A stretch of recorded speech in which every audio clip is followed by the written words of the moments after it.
ಪ್ರತಿ ವರ್ಷನೂ ಆಲ್ಮೋಸ್ಟ್ ಒಂದು 50 ಲಕ್ಷದಿಂದ 1 ಕೋಟಿ ಅಂತೂ ಈಸಿಯಾಗಿ ದುಡಿತೀನಿ. ಒನ್ಸ್ ಇಯರ್ ಈಸಿಯಾಗಿ ದುಡಿತೀನಿ ವಿತ್ ಮೈ ಕ್ಯಾಪಿಟಲ್, ನನ್ನ ಕ್ಯಾಪಿಟಲ್ ತಕ್ಕಾಗೆ. ಅದೇ ಎಲ್ಲದಕ್ಕೂ ಬರೋದಕ್ಕಿಂತ ಮುಂಚೆ ಲಾಸಸ್ ಫೇಸ್ನ ನೋಡಿದ್ದೀನಿ, ಅಲ್ಲಿ ತಡ್ಕೊಂಡಿರೋದಕ್ಕೆ ಇವತ್ತಿನ ಡೇಟಿಗೆ ಇಲ್ಲಿದ್ದೀನಿ. ಹೆಂಗೆ ಇವೆಲ್ಲ ಸಾಧ್ಯ ಸರ್? ನೀವು 23ನೇ ವರ್ಷಕ್ಕೆ ನೀವು ಈ ಥರ ಒಂದು ಕಂಪ್ನಿ ಕಟ್ಟಕ್ಕೆ ಹೆಂಗೆ ಸಾಧ್ಯ ಅಂತ ಹೇಳಿ? ಏನಿಲ್ಲ ಸರ್, ಶುರು ಕಾಲದಲ್ಲಿ ತುಂಬ ಕಷ್ಟಪಟ್ಟಿದ್ದೀವಿ.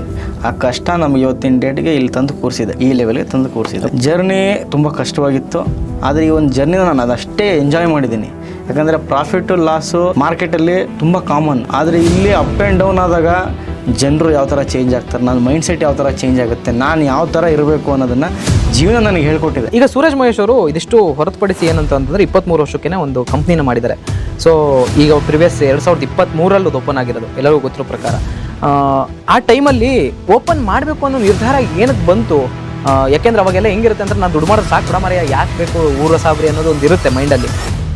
ಸೊ ನಾನು ದುಡ್ಡು ಮಾಡೋದು ಸಾಕಲ್ಲ, ಮತ್ತೆ ಯಾಕೆ ಎಜುಕೇಷನ್ ತರಬೇಕು ಅಂತ ಬಂತು ಮನಸ್ಸಿಗೆ ಅಂತ. ಜನರಿಗೆ ಸ್ಟಾಕ್ ಮಾರ್ಕೆಟ್ ಬಗ್ಗೆ ಗೊತ್ತಿರಲಿಲ್ಲ, ಎಲ್ಲಿ ನೋಡಿದ್ರು ಸ್ಟಾಕ್ ಮಾರ್ಕೆಟು ಜೂ ಅನ್ನೋ. ನಾ ಅದೇ ಫೀಲ್ಡಲ್ಲಿ ಅದೇ ಒಂದು ಕೆಲಸದಲ್ಲಿ ನಾನು ಲಾಭ ಮಾಡ್ತಾ ಇದ್ದೀನಿ. ಜನರು ನನ್ನ ಬಗ್ಗೆ ಒಂದು ನೆಗೆಟಿವ್ ಇಂಪ್ಯಾಕ್ಟ್ ಬರಬಾರ್ದು. ಆಮೇಲೆ ಜನರು ಕೂಡ ಬೆಳಿಬೇಕು. ನಾನು ಅಟ್ ಎಂಡ್ ಆಫ್ ನಾನು ಒಬ್ಬನೇ ಬೆಳೆದ್ರೆ ಆಗೋದಿಲ್ಲ. ದೇಶದ ಎಕನಾಮಿ ನಾನು ಒಬ್ಬನ ಮೇಲೆ ನಕ್ಕೊಂಡು ನಿಲ್ತಿಲ್ಲ. ಪ್ರತಿಯೊಬ್ಬರು ದುಡ್ಡನ್ನ ಹೂಡಿಕೆ ಮಾಡೋದು ನಮ್ಮ ದೇಶ ಕೂಡ ಬೆಳೆಯುತ್ತೆ. ನಾನು ಕೂಡ ಬೆಳಿತೀನಿ, ನನ್ನ ಸ್ಟಾಕ್ ಮಾರ್ಕೆಟ್ ಜರ್ನಿ ಕೂಡ ಬೆಳೀತಾ ಇದೆ. ಈ ಥರ ಜನರು ಕೂಡ ಬೆಳಿಬೇಕು ಅಂದ್ರೆ ಅವ್ರು ದುಡ್ಡು ಹೂಡಿಕೆ ಮಾಡಬೇಕು. ಅದ್ರ ಜೊತೆ ಅವ್ರು ದುಡ್ಡು ಹೂಡಿಕೆ ಮಾಡಿದಾಗ ಅವರು ಕೂಡ ಬೆಳೀತಾರೆ, ಎಕನಾಮಿ ಕೂಡ ಬೆಳೆಯುತ್ತೆ. ಈ ಒಂದು ಮೈಂಡ್ ಸೆಟ್ ಇಂದ ಸ್ಟಾರ್ಟ್ ಮಾಡಿರುವಂತ ಒಂದು ಸಂಸ್ಥೆ ಅದು.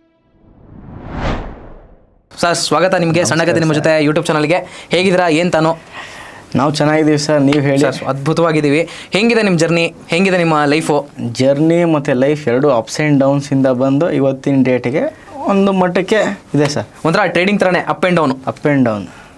ಹೆಂಗೆ ಇವೆಲ್ಲ ಸಾಧ್ಯ ಸರ್? ನೀವು 23ನೇ ವರ್ಷಕ್ಕೆ ನೀವು ಈ ಥರ ಒಂದು ಕಂಪ್ನಿ ಕಟ್ಟಕ್ಕೆ ಹೆಂಗೆ ಸಾಧ್ಯ ಅಂತ ಹೇಳಿ? ಏನಿಲ್ಲ ಸರ್, ಶುರು ಕಾಲದಲ್ಲಿ ತುಂಬ ಕಷ್ಟಪಟ್ಟಿದ್ದೀವಿ.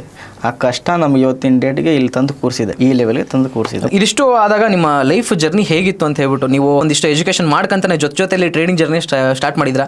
ಸೊ ಆ ಜರ್ನಿ ಹೇಗಿತ್ತು? ಜರ್ನಿ ತುಂಬ ಕಷ್ಟವಾಗಿತ್ತು, ಆದರೆ ಈ ಒಂದು ಜರ್ನಿನ ನಾನು ಅದಷ್ಟೇ ಎಂಜಾಯ್ ಮಾಡಿದ್ದೀನಿ. ಯಾಕಂದರೆ ಪ್ರಾಫಿಟು ಲಾಸು ಮಾರ್ಕೆಟಲ್ಲಿ ತುಂಬ ಕಾಮನ್, ಆದರೆ ಇಲ್ಲಿ ಅಪ್ ಆ್ಯಂಡ್ ಡೌನ್ ಆದಾಗ ಜನರು ಯಾವ ಥರ ಚೇಂಜ್ ಆಗ್ತಾರೆ, ನನ್ನ ಮೈಂಡ್ ಸೆಟ್ ಯಾವ ಥರ ಚೇಂಜ್ ಆಗುತ್ತೆ, ನಾನು ಯಾವ ಥರ ಇರಬೇಕು ಅನ್ನೋದನ್ನು ಜೀವನ ನನಗೆ ಹೇಳ್ಕೊಟ್ಟಿದೆ. ಎಷ್ಟೇ ವಯಸ್ಸಿಗೆ ಸುಮಾರು ಸೂರಜ್ ಅವರು ಟ್ರೇಡಿಂಗ್ ಜರ್ನಿಗೆ ಬಂದಿದ್ದು ಅಂತ? ಸರ್ ಪ್ರೊಫೆಷ್ನಲ್ ಆಗಿ ನಾನು 20 ವರ್ಷ ಇದ್ದಾಗ ಸ್ಟಾರ್ಟ್ ಮಾಡಿದ್ದು. ಅನ್ಪ್ರೊಫೆಷ್ನಲ್ ಆಗಿ ಅಂದರೆ ಪ್ರತಿಯೊಬ್ಬರಿಗೂ ದುಡಿಮೆ ಯಾವ ಥರ ಇಂಪಾರ್ಟೆಂಟು ಆ ಥರ ನಾನು ಎಲ್ಲೆಲ್ಲೋ ಸ್ಟಾರ್ಟ್ ಮಾಡಿ ಅದೆಲ್ಲ ನಾನು ಒಂದು ಬಿಫೋರ್ 18 ಸ್ಟಾರ್ಟ್ ಮಾಡಿದ್ದೆ. ಆವಾಗ ಒಂದು ಹುಚ್ಚಿತ್ತು, ಏನೋ ಒಂದು ಸಾಧನೆ ಜೀವನದಲ್ಲಿ ಮಾಡಬೇಕು ಅಂತ. ಈ ಒಂದು ಶೇರ್ ಮಾರ್ಕೆಟಲ್ಲೇ ಬಂದು ಮಾಡ್ತೀನಿ ಅನ್ನೋದು ಇನ್ನೂ ಕನಸಲ್ಲೇ ಇತ್ತು, ಅದದು ನಿಜ ಆಗ್ತಾ ಇದೆ. ಅಂದರೆ ಏನಕ್ಕೋಸ್ಕರ ಬಂದಿದ್ದು ಅಂತ ಸರ್? ನೀವು ಅವಾಗ ಹೇಳ್ದಂಗೆ ನೀವು ಅಂಡರ್ ಏಜಲ್ಲಿ ಇದ್ದರೆ 18 ಇಯರ್ಸ್ ಓಲ್ಡ್ ಇದ್ರಿ ಅಂತ ಹೇಳ್ಬಿಟ್ಟು, ಸೊ ಅವಾಗ ಬಂದಿದ್ದ ಉದ್ದೇಶ ಏನು ಅಂತ ಹೇಳ್ಬಿಟ್ಟು ತುಂಬ ಹಲವಾರು ಆಪ್ಷನ್ಸ್ಗಳು ಇದ್ವು ಲೈಫಲ್ಲಿ, ಬಟ್ ಇದೇ ಚೂಸ್ ಮಾಡಬೇಕು ಅಂತ ಅನಿಸಿದ್ದು ಯಾಕೆ ಸರ್? ಜೀವನದಲ್ಲಿ ನಾನು ಕ್ರಿಕೆಟ್ನ ಆಡಿದ್ದೀನಿ, ಕ್ರಿಕೆಟರ್ ಆಗಿದ್ದೀನಿ. ಸೊ ಪ್ರೊಫೆಷ್ನಲ್ ಆಗಿ ಶ್ರೀಲಂಕಲ್ಲೂ ಆಟಾಡಿದ್ದೀನಿ ಕ್ರಿಕೆಟ್ನ. ಸೊ ಅದೇ ಥರ when it comes to swimming ಆಗಲಿ ಸ್ಕೇಟಿಂಗ್ ಆಗಲಿ ಎಲ್ಲನೂ ಅಷ್ಟೇ ಸ್ಪೋರ್ಟ್ಸ್ ಲೆಕ್ಕದಲ್ಲಿ ಅದೇ ರೀತಿಯಲ್ಲಿ ಉತ್ತಮವಾಗಿದ್ದೆ ಆಗಿನ ಕಾಲದಲ್ಲಿ. ಸೊ ಆದರೆ ಸ್ಪೋರ್ಟ್ಸ್ಗಿಂತನೂ ಈ ಒಂದು ಫೀಲ್ಡಲ್ಲಿ ಅವತ್ತಿನ ಡೇಟಿಗೆ ಏನೋ ಡಿಜಿಟಲ್ ಮನಿ ಅಂದರೆ ನಂಗೆ ತುಂಬ ಇಷ್ಟ ಆಯಿತು. ಈ ಒಂದು ವಿಷಯದಲ್ಲಿ, ಅದು ಸ್ಟಾಕ್ ಮಾರ್ಕೆಟ್ ಅನ್ನೋ ವಿಷಯದಲ್ಲಿ, ಕಾಮರ್ಸ್ ಅನ್ನೋದ್ರಲ್ಲಿ, ಈ ಕಾಮರ್ಸ್ ಅನ್ನೋ ವರ್ಡೆ ನನ್ನ ತಲೆಯಲ್ಲಿ ಅವತ್ತಿಂದ ನಾನು ಹುಡ್ದಾಗ್ಲಿಂದ ತಲೆಯಲ್ಲಿತ್ತು. ಮೈಟ್ ಬಿ ನನಗೆ ಸ್ಟಾಕ್ ಮಾರ್ಕೆಟಿಗೆ ಬರ್ದಿತ್ತು ಅನ್ನೋದು ಗೊತ್ತಿಲ್ಲ. ಸೊ ಇವೆಲ್ಲ ಒಂದು ಏನಂತಾರೆ ಆಟಗಳು, ಯಾವುದೋ ಕ್ರಿಕೆಟ್ ಆಗಲಿ ಸ್ವಿಮ್ಮಿಂಗ್ ಆಗಲಿ ಸ್ಕೇಟಿಂಗ್ ಆಗಲಿ ಇದೆಲ್ಲ ಆಡ್ಕೊಂಡು ಲಾಸ್ಟಲ್ಲಿ ನಾನು ಆಸೆ ಪಟ್ಟಂಗೆ ನಾನು ಸ್ಟಾಕ್ ಮಾರ್ಕೆಟಿಗೆ ಬಂದು ಕೂತೆ. ಸ್ಟಾಕ್ ಮಾರ್ಕೆಟ್ ಜರ್ನಿ ಚೂಸ್ ಮಾಡಿದ್ರಿ? ಹೌದು. ಸೊ ಅವಾಗ ಈಗ ಇನ್ನೊಂದು ಏನು ಅಂತಂದರೆ ನಾವು ಸ್ಟಾಕ್ ಮಾರ್ಕೆಟಿಗೆ ಬರ್ತೀವಿ ಅಂತಂದರೆ ಫ್ಯಾಮಿಲಿಯಲ್ಲಿ ಏನಂತಾರಂತೆ ಅದೊಂಥರ ಗ್ಯಾಂಬ್ಲಿಂಗು ಬೇಡ ಮಾಡಬೇಡಿ ಅಂತೆಲ್ಲ ಅಂತಿರ್ತಾರೆ. ನಿಮ್ಮ ಫ್ಯಾಮಿಲಿಯಲ್ಲಿ ಹೇಗಿತ್ತು ಅಂತ? ಪ್ರತಿಯೊಂದು ಫ್ಯಾಮಿಲಿ ಇದ್ದಂಗೂ ನಮಗೂ ಕೂಡ ಅದೇ ಥರ ಸ್ಟಾರ್ಟ್ ಮಾಡಿದ್ರು. ಎಲ್ಲಿ ತನಕ ನೀವು ಅವ್ರಿಗೆ ಅರ್ಥ ಮಾಡಿಸ್ದಲೆ ನೀವೇನೇ ಕೆಲಸ ಮಾಡಿದ್ರು ಅದು ಕೆಟ್ಟದ್ದೇ. ಪ್ರತಿಯೊಬ್ಬರೂ ಅಷ್ಟೇ. ಈಗ ಒಂದು ತಂದೆ ಅಥವಾ ತಾಯಿ ಆದವರು ಮಗನಿಗೆ ಯಾವತ್ತೂ ಒಳ್ಳೆಯದೇ ಬಯಸ್ತಾರೆ. ನಮ್ಮ ತಂದೆ ತಾಯಿ ಕೂಡ ಅಷ್ಟೇ, ಒಂದು ಕೆಟ್ಟ ದಾರಿಯಲ್ಲಿ ಹೋಗಬೇಡ, ಒಂದು ಒಳ್ಳೆ ದಾರಿಯಲ್ಲಿ ಹೋಗೋಣ ಅನ್ನೋದು ಈ ಒಂದು ಮೈಂಡಲ್ಲಿತ್ತು. ಆದರೆ ಯಾವಾಗ ನಾನು ಮಾಡ್ತಿರೋ ದಾರಿ ಒಳ್ಳೆಯದು, ನಾನು ಅವ್ರಿಗೆ ಹೇಳ್ಕೊಟ್ಟೆ, ನಾನು ಕಲ್ತಿರೋದನ್ನು ನಾವು ಮಾಡ್ಕೊಂಡು ಹೋಗ್ತಿದ್ರೆ ಆಯ್ತಪ್ಪ ಏನೋ ಮಾಡ್ತಾ ಇದ್ದಾನೆ ಬಿಡು ಅಂತ ಅಂದ್ಬಿಡೋರೇನೋ. ಆದರೆ ಇವತ್ತಿನ ಡೇಟ್ಗೆ ಅವರು ಕೂಡ ಹೇಳ್ಕೊಟ್ಟು ಅವರು ಕೂಡ ಈ ಫೀಲ್ಡಿಗೆ ತಂದಲ್ಲ, ಅವಾಗ ಅವ್ರಿಗೆ ಅರ್ಥ ಆಯಿತು ಈ ಫೀಲ್ಡಲ್ಲಿ ನನ್ನ ಮಗ ದುಡಿದ್ರೆ ಅವ್ನು ನಿಜವಾಗ್ಲೂ ಅವ್ನು ಸರ್ವೈವ್ ಆಗ್ತಾನೆ ಅಂತ, ಯಾವುದು ಸ್ಟಾಕ್ ಮಾರ್ಕೆಟಲ್ಲಿ. ಸೊ ಈ ಒಂದು ಫೀಲ್ಡಲ್ಲಿ ನಾನು ಅವ್ರಿಗೆ ನಂಬಿಕೆ ಬರ್ಸಿದ್ದಾಗ್ಲಿಂದನೂ ಇವತ್ತವರೆಗೂ ನನಗೆ ಯಾವುದೇ ಥರ ಒಂದು ಪ್ರಶ್ನೆ ಬಂದಿಲ್ಲ, ಒಂದು ಪಾಸಿಟಿವ್ ಮೈಂಡ್ ಸೆಟ್ಟಲ್ಲಿದ್ದಾರೆ. ಸರ್ ಹಾಗಾದ್ರೆ ಸ್ಟಾಕ್ ಮಾರ್ಕೆಟ್ ಅಂದರೆ ಒಂದಿಷ್ಟು ಜನಕ್ಕೆ ಭಯ ಇದೆ, ಏನಂತಂದರೆ ಇದೊಂಥರ ಗ್ಯಾಂಬ್ಲಿಂಗು, ಒಂಥರ ಹೆಂಗೆ ಅಂತಂದ್ರೆ ಜೂಜು, ನಾವು ಹಾಕಿರೋ ದುಡ್ಡು ನಮಗೆ ರಿಟರ್ನ್ ಬರಲ್ಲ, ಬಂದರೂ ಕೂಡ ಹೆಂಗೆ ಅಂತಂದ್ರೆ ಒಂದ್ಸರಿ ಬರುತ್ತೆ, ಒಂದ್ಸರಿ ಬರಲಿಲ್ಲ, ತುಂಬ ಸರಿ ಅಂದರೆ ಅದು ಡೆಡ್ ಆಗು ಹೋಗುತ್ತೆ. ಇದೆಲ್ಲ ಇದ್ದಾಗ ನೀವು ಅದನ್ನು ಎಕ್ಸೆಪ್ಟ್ ಮಾಡಿದ್ದು ಹೇಗೆ? ಲಾಸಸ್ ಎಷ್ಟಾಗಿರ್ಬೋದು ಅಥವಾ ಏನು? ಸರ್, ಜೀವನದಲ್ಲಿ ಯಾವುದೇ ಥರ ನನಗೆ ಒಂದೇ ಸತಿಗೆ ಒಂದೇ ಶಾರ್ಟಲ್ಲಿ ಬರುತ್ತೆ ಅಂತ ಏನೂ ಇಲ್ಲ.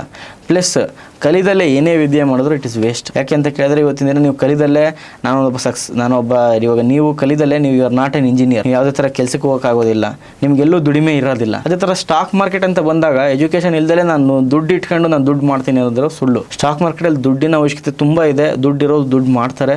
ಅದೇ ಥರ ದುಡ್ಡು ಇಲ್ದಲೇ ಇರೋ SIP ಮ್ಯೂಚುವಲ್ ಫಂಡ್ ಮಾಡ್ಕೊಂಡು ದುಡ್ಡನ್ನ ಹೂಡಿಕೆ ಮಾಡ್ಕೊಂಡು ದುಡ್ಡನ್ನು ಬೆಳೆಸ್ತಾರೆ. ಆದರೆ ದುಡ್ಡೇ ಒಂದು ಪ್ರಾಮುಖ್ಯವಾದ ಒಂದು ವಸ್ತು ಅಂತೂ ಅಲ್ಲ. ಯಾಕಂತ ಕೇಳಿದ್ರೆ ಅಲ್ಲಿ ವಿದ್ಯೆ ಇಲ್ದಲೆ ದುಡ್ಡನ್ನು ದುಡಿಯೋಕ್ಕಾಗೋದಿಲ್ಲ. ಈ ವಿದ್ಯೆನ ಕಲಿಯೋದ್ರ ಮೇಲೆ ಫೋಕಸ್ ಮಾಡಿದಾಗ ನಾನು ಜೀವನದಲ್ಲಿ ಉದ್ಧಾರ ಆಗೋದಕ್ಕೆ ಒಂದು ದಾರಿ ತೋರಿಸ್ತು. ಸ್ಟಾಕ್ ಮಾರ್ಕೆಟ್ ಅಂದಾಗ ವಿದ್ಯೆ ಇದ್ರೆ ಸಾಕು ಅಂತಾನೂ ಅಲ್ಲ. ಸೊ ಇಲ್ಲಿ ಅಪ್ಸ್ ಅಂಡ್ ಡೌನ್ಸ್ ಬರುತ್ತೆ ಮಾರ್ಕೆಟ್ ತಕ್ಕಾಗೆ. ಈ ಒಂದು ಮೂಡ್ ಸ್ವಿಂಗ್ಸ್ ನಾವು ಕೂಡ ಮಾರ್ಕೆಟಿನ ಮೂಡ್ ಸ್ವಿಂಗ್ಸ್ ನಾವು ಅರ್ಥ ಮಾಡ್ಕೋಬೇಕು. ಕೆಳಗಡೆ ಬೀಳ್ಬೇಕಾದ್ರೆ ಕೆಳಗಡೆ ಮೂವ್ಮೆಂಟ್ ಆಗುವಂತ ಸ್ಟ್ರಾಟಜಿಗಳನ್ನ ಇಂಪ್ಲಿಮೆಂಟ್ ಮಾಡ್ಕೊಳ್ಬೇಕು. ಯಾವಾಗ ನೀವು ಮಾರ್ಕೆಟ್ಗೆ ಚಾಲೆಂಜ್ ಮಾಡ್ತೀರಾ, ನಾನೇ ಕಿಂಗ್ ಅಪ್ಪ ನೀನಲ್ಲ ಅಂತ, ಅಲ್ಲಿ ನೀವು ಉಲ್ಟಾ ಪಡ್ತೀರಾ, ಅಲ್ಲಿ ನೀವು ಲಾಸ್ ಮಾಡ್ಕೋಕೆ. ಸೂರಜ್ ಮಹೇಶ್ ಅವರು ಲಾಸ್ ಎಷ್ಟು ತಗೊಂಡಿದ್ದಾರೆ, ಈಗ ಎಷ್ಟು ಪ್ರಾಫಿಟ್ ಅಲ್ಲಿ ಇದ್ದಾರೆ ಅಂತ ಹೇಳಿ? ಸರ್, ಸ್ಟಾಕ್ ಮಾರ್ಕೆಟ್ ಶುರು ಮಾಡಿದಾಗ್ಲಿಂದ ತಗೊಂಡ್ರೆ ಆಲ್ಮೋಸ್ಟ್ ಒಂದು 20 ಲಕ್ಷ ಲಾಸ್ ಮಾಡ್ಕೊಂಡಿದ್ದೀನಿ. ಮಾಡಿಲ್ಲ ಅಂತ ಹೇಳ್ತಾ ಇಲ್ಲ. ಎಲ್ಲ ಓವರ್ಕಮ್ ಮಾಡೋದಕ್ಕೆ ಒಂದು 6 ತಿಂಗಳು ಬೇಕಾಯ್ತು. ಒಂದು ಒಳ್ಳೆ ಕ್ಯಾಪಿಟಲ್ ಹಾಕಿ ರಿಕವರ್ ಮಾಡೋದಕ್ಕೆ ಒಂದು 6 ತಿಂಗಳು ಬೇಕಾಯ್ತು. 20 ಲಕ್ಷ ಲಾಸ್ ಆದ್ಮೇಲೆ ಇದುವರೆಗೂ ಬೈ ಗಾಡ್ಸ್ ಗ್ರೇಸ್ ನನಗೆ ಅಷ್ಟು ನಾಲೆಡ್ಜ್ ಅಂತೂ ಬಂದಿದೆ. ಲಾಸ್ ಆದಾಗ ಮನುಷ್ಯ ಎಷ್ಟು ಕಲಿತಾನೆ, ಪ್ರಾಫಿಟ್ ಆದಾಗ ಕಲಿಯಕ್ಕೆ ಸಾಧ್ಯತೆ ಇರೋದಿಲ್ಲ. ಸೊ ಈ ಲಾಸ್ ನನ್ನ ಜೀವನದಲ್ಲಿ ಒಂದು ಪ್ರಮುಖವಾದ ಒಂದು ಪಾತ್ರನ ನಿಭಾಯಿಸಿದೆ. ಅವತ್ತಿಂದ ಇವತ್ತವರೆಗೂ ಒಂದು ಒಳ್ಳೆ ದುಡ್ಡನ್ನ ದುಡಿದಿದ್ದೇನೆ. ಪ್ರತಿ ವರ್ಷ ಆಲ್ಮೋಸ್ಟ್ ಒಂದು 50 ಲಕ್ಷದಿಂದ 1 ಕೋಟಿ ಅಂತೂ ಈಸಿಯಾಗಿ ದುಡಿತೀನಿ. ಒನ್ಸ್ ಇಯರ್ ಈಸಿಯಾಗಿ ದುಡಿತೀನಿ ವಿತ್ ಮೈ ಕ್ಯಾಪಿಟಲ್, ನನ್ನ ಕ್ಯಾಪಿಟಲ್ ತಕ್ಕಾಗೆ. ಅದ್ರ ಎಲ್ಲದಕ್ಕೂ ಬರೋದಕ್ಕಿಂತ ಮುಂಚೆ ಲಾಸಸ್ ಫೇಸ್ನ ನೋಡಿದ್ದೀನಿ, ಅಲ್ಲಿ ತಡ್ಕೊಂಡಿರೋದಕ್ಕೆ ಇವತ್ತಿನ ಡೇಟಿಗೆ ಇಲ್ಲಿದ್ದೀನಿ. ಲಾಸಸ್ ಅಂತ ಜರ್ನಿ ಬಂದಾಗ ನಿಮ್ದು ಹೇಗಿತ್ತು ಅಂತಂದ್ರೆ, ಈಗ ಪ್ರೀವಿಯಸ್ ನೀವು 18 ವರ್ಷದ ಒಳಗಿದ್ದಾಗ ಕೂಡ ಮಾಡಿದ್ರಿ ಅಂತ ಹೇಳ್ಬಿಟ್ಟು, ಅವಾಗ ಒಂದಿಷ್ಟು ಹೆಂಗಿರುತ್ತೆ ಅಂತಂದ್ರೆ ಮೈಂಡ್ ಸೆಟ್, ಹುಡುಗಾಟದ ಮೈಂಡ್ ಸೆಟ್ ಅವಾಗೆಲ್ಲ. ಯಾಕಂದ್ರೆ ನಾವು ಬಂದಿರೋದಲ್ವಾ ಆ ಟೈಮಲ್ಲಿ. ದುಡ್ಡು ಹಾಕ್ಲೇಬೇಕು, ಕಳ್ಕೊಬೇಕು, ಮತ್ತೆ ದುಡ್ಡು ಹಾಕ್ಬೇಕು ಅಂದಾಗ ಏನ್ ಸ್ಟ್ರಗಲ್ ಮಾಡಿದ್ರಿ ಅಂತ, ಎಲ್ಲೆಲ್ಲಿ ದುಡ್ಡು ತರ್ತಿದ್ರಿ, ಎಲ್ಲಿಂದ ಹಾಕ್ತಿದ್ರಿ ಅಂತ? ಏನು ಅಂದ್ರೆ ಅವತ್ತಿನ ಡೇಟ್ಗೆ ನಾನು ಮತ್ತೆ ನನ್ನ ಒಬ್ಬ ಗೆಳೆಯ ಇದ್ವಿ. ಹೆಸರು ಹೇಳ್ಬೋದಾ? ಅಕ್ಷಯ್ ಅನ್ನೋ ಒಬ್ಬ ವ್ಯಕ್ತಿ ನನ್ನ ಜೊತೆ ಇದ್ದ. ಅವಾಗ ಏನು ಅಂತ ಕೇಳಿದ್ರೆ, ನಮ್ಮ ಮೈಂಡ್ ಸೆಟ್ ಅಲ್ಲಿ ಅವತ್ತಿಂದನೂ ಸಿನ್ಸ್ ನಮ್ಮ ಫೀಲ್ಡ್ ಅಲ್ಲೇ ನಾವು ಬಿಸ್ನೆಸ್ ಅನ್ನೋ ಬ್ಲಡ್ ಅಲ್ಲಿ ಬಂದ್ಬಿಟ್ಟಿದೀವಿ. ಏನೋ ಒಂದು ಸಾಧನೆ ಮಾಡ್ಬೇಕು, ದುಡ್ಡನ್ನು ದುಡಿಬೇಕು ಅನ್ನೋ ಆಸೆ ಇತ್ತು. ಯಾವ ಒಳ್ಳೆ ರೀತಿ ಕೆಟ್ಟ ರೀತಿ ಅನ್ನೋದಕ್ಕೆ ಒಳ್ಳೆ ರೀತಿಯಲ್ಲೇ ಮಾಡ್ಬೇಕಿತ್ತು. ಯಾಕಂದ್ರೆ ಫ್ಯಾಮಿಲಿ ಒಂದು ವೆಲ್ ನೇಮ್ಡ್ ಫ್ಯಾಮಿಲಿ, ಯಾವ್ದೇ ತರ ಬೇರೆ ತರ ಮಾಡಕ್ ಆಗೋದಿಲ್ಲ. ಸೊ ಅವಾಗ ಈ ಒಂದು ಪ್ಲಾಟ್ಫಾರ್ಮ್ ಬಗ್ಗೆ ಗೊತ್ತಾಯ್ತು. ಸೊ ಅಲ್ಲಿಂದ ಸ್ಟಾರ್ಟ್ ಮಾಡ್ಕೊಂಡ್ ಬಂದ್ವಿ. ಅವಾಗ ಇನಿಷಿಯಲಿ ಕ್ಯಾಪಿಟಲ್ ಏನೊಂದು 5,000 10,000 ಇದ್ರೆ ಹೆಚ್ಚು, ಅಲ್ಲಿ 1,000 2,000 ಇದ್ರೂ ಹೆಚ್ಚು. ಸೊ ಆ ತರ ಮಾಡ್ಕೊಂಡ್ ಬಂದಿದ್ದೀವಿ. ಕೆಲವು ಸರಿ ಎಂತಾರೆ, ಒಂದು ಟೀಮ್ ಗ್ರೋತ್ ಇತ್ತು ಅಂತಂದ್ರೆ ಎಲ್ಲಿಗೆ ಬೇಕಾದ್ರೂ ಹೋಗ್ಬೋದು ಅಂತ ಹೇಳ್ಬಿಟ್ಟು, ಖಂಡಿತವಾಗೋದು ನಿಜ ಕೂಡ ಆಗಿದೆ. ಆವಾಗ ನಿಮ್ಮ ಒಂದು ಟೀಮ್ ಇತ್ತು, ಯಾವ್ದು ಅಂತಂದ್ರೆ ನಿಮ್ ಫ್ರೆಂಡ್ಸಿನ ಟೀಮ್ ಇತ್ತು. ಸೊ ಸಪೋರ್ಟ್ ಹೆಂಗಿತ್ತು ಅದರಲ್ಲಿ? ಸಪೋರ್ಟ್ ಅಂತ ಅಂದಾಗ ತುಂಬಾ ಒಂದು ಅಂಡರ್ಸ್ಟ್ಯಾಂಡಿಂಗ್ ಟೀಮ್ ಇದೆ. ಮುಂಚೆಯಿಂದನೂ ಅಷ್ಟೇ. ಇವತ್ತಿನ ಡೇಟಿಗೆ ನಾನು ಈ ಒಂದು ಮಟ್ಟಕ್ಕೆ ಅಟ್ಲೀಸ್ಟ್ ಒಂದು ಕೋಚಿಂಗ್ ಸೆಂಟರ್ ಅಥವಾ ನನ್ನ ಒಂದು ಲಾಭದ ಜರ್ನಿ ಮಾಡೋದಕ್ಕೆ ನನ್ನ ಹಿಂದೆ ತುಂಬಾ ಜನದ ಒಂದು ಕೈ ಇದೆ. ನಮ್ಮ ಕೋಚ್ ಆಗಿರ್ಬೋದು, ಪ್ಲಸ್ ನಮ್ಮ ಫ್ಯಾಮಿಲಿ ಅವ್ರು ಆಗಿರ್ಬೋದು, ನನ್ನ ಫ್ರೆಂಡ್ಸ್ ಆಗಿರ್ಬೋದು, ಇವರೆಲ್ಲ ನನಗೆ ಸಪೋರ್ಟ್ ಮಾಡಿದಕ್ಕೆ ನಾನು ಇವತ್ತಿನ ಒಂದು ಸ್ಟ್ಯಾಂಡ್ ತಗೊಳಕ್ ಆಗ್ತಾ ಇದೆ.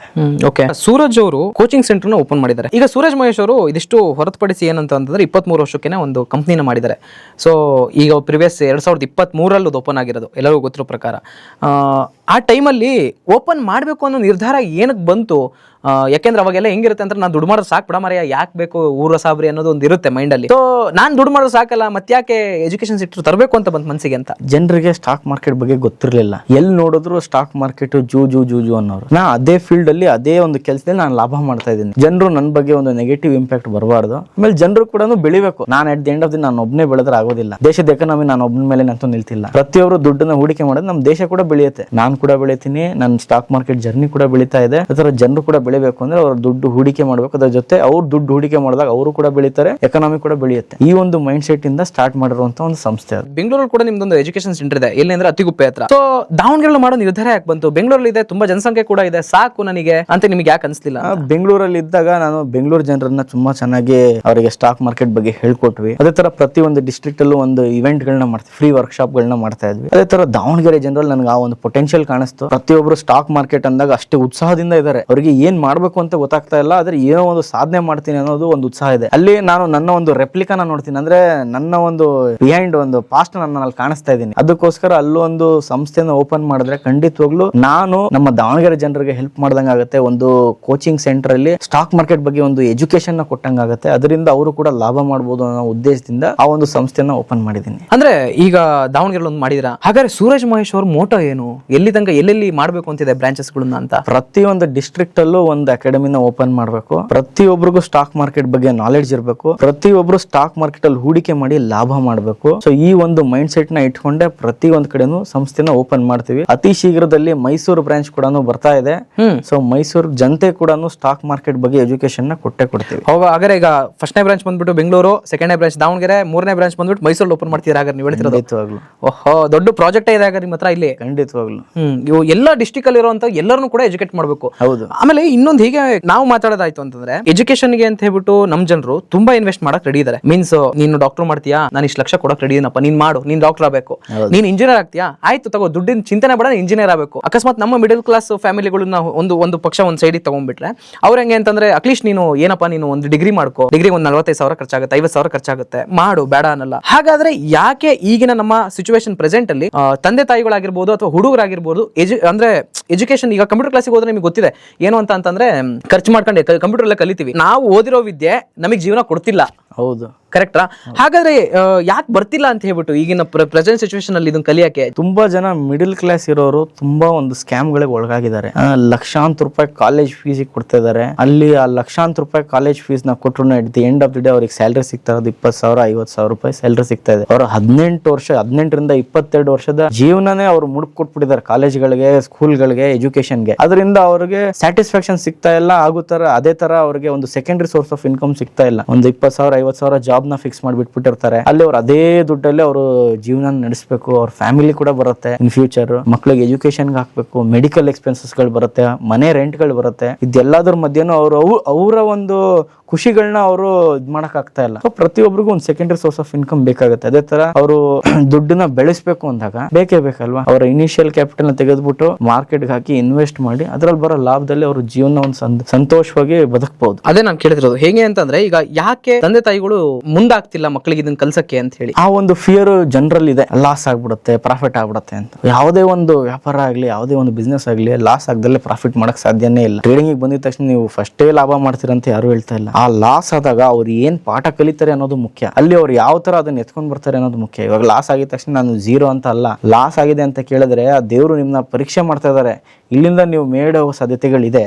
ಆ ಪರೀಕ್ಷೆಯಲ್ಲಿ ನೀವು ಪಾಸ್ ಆದ್ರೆ ಮಾತ್ರ. ಅಂದ್ರೆ ಪಿಗ್ನಿ ಕಟ್ತಿದೀವಿ ದುಡ್ಡು. ಹೌದು, ಲಾಸ್ ಆಗಿದ್ದ ದುಡ್ಡೆಲ್ಲ. ಏನಿಲ್ಲ, ಒಂದು ಫೀಸ್ ಅಂತ ತಿಳ್ಕೊಬೇಕಷ್ಟೇ. ಮಾರ್ಕೆಟ್ಗೆ ನಾವು ಒಂದು ವಿದ್ಯೆ ಕಲ್ತಿದೀವಿ, ಆ ವಿದ್ಯೆನ ಇಂಪ್ಲಿಮೆಂಟ್ ಮಾಡಿದ ತಕ್ಷಣ ನಮ್ಗೆ ಲಾಭ ಬರಬೇಕು ಅಂತ ಕೇಳಿದ್ರೆ ಅಸಾಧ್ಯ. ಅಲ್ಲಿ ಕಲ್ತಿ ಒಂದ್ ಸ್ವಲ್ಪ ಫೀಸ್ ಕೊಟ್ಟು ಅವಾಗ ನಮ್ಗೆ ಅರ್ಥ ಆಗುತ್ತೆ.